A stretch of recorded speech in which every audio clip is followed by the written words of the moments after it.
It's still Heart Health Month, and this week we're talking about risk factors and symptoms that you need to get something taken care of. So, risk factors that might require an evaluation.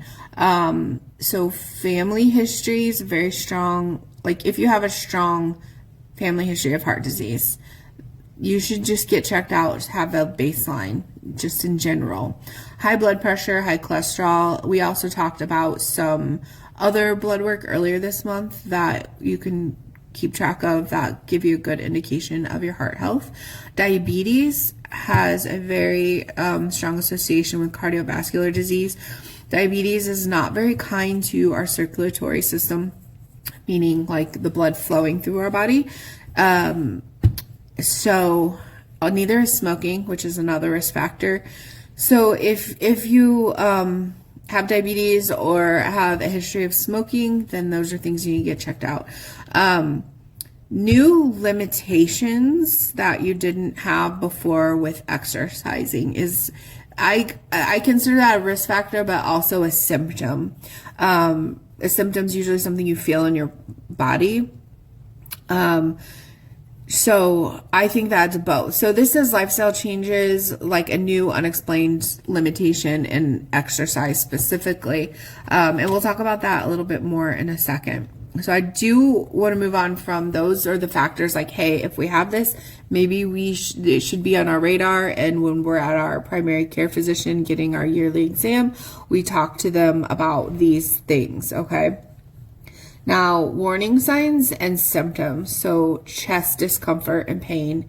It seems to be obvious, but pain, pressure, tightness, or squeezing in the chest that may also feel like indigestion. Okay. And if it's really bad and it ends up only being indigestion, it's still, I think in my book, worth going to get checked out. Shortness of breath. So this is like on light exertion. So let's say you go downstairs to get your laundry and coming back up all of a sudden is a really big chore and it wasn't a few days ago. Like you're really out of breath and it's really hard, like physically hard to do it. Palpitations or irregular heartbeat. So that's like the fluttering or racing or where you feel like it skips a beat.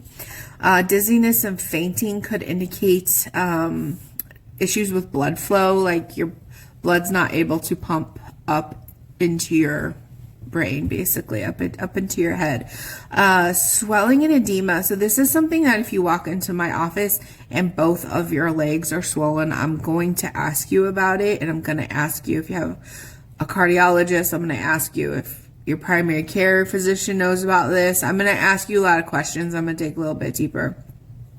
Unexplained fatigue. We've already talked about this, but this is like, we kind of talked about this, but this is like tiredness.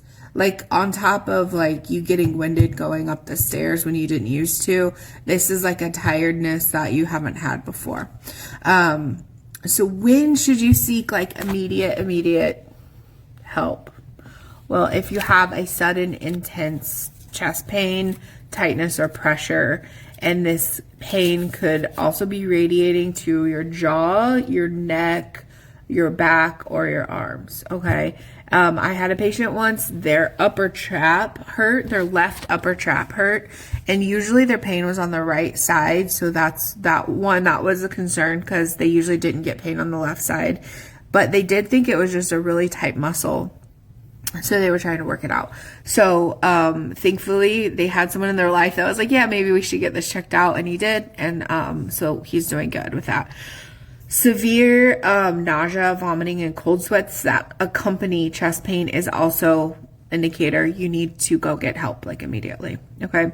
I hope this stuff helps and makes sense. I'm not saying any of this to like scare anybody. It's just so you can be informed about your body, and if you have risk factors, you know, hey, maybe I should talk to my physicians about this so we can monitor it and then take steps forward after that.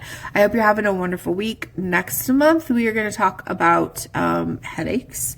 It's something I do like to talk about, so I'm excited about that. But have a great rest of your month, and we will see you next week.